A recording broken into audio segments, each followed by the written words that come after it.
Bismillahirrahmanirrahim. Yeniden bizi Kurban Bayramı'na ulaştıran Cenab-ı Allah'a hamdolsun.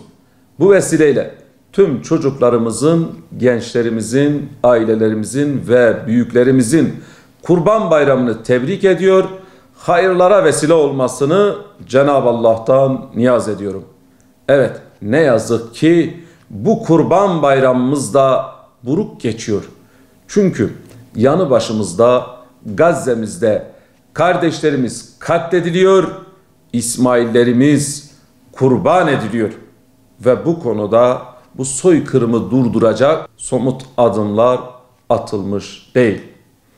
Bu yönüyle bu bayramın Gazze'nin, Kudüs'ün özgür olmasına vesile olmasını temenni ediyor ve tüm kardeşlerimin Kurban Bayramı'nı tebrik ediyorum.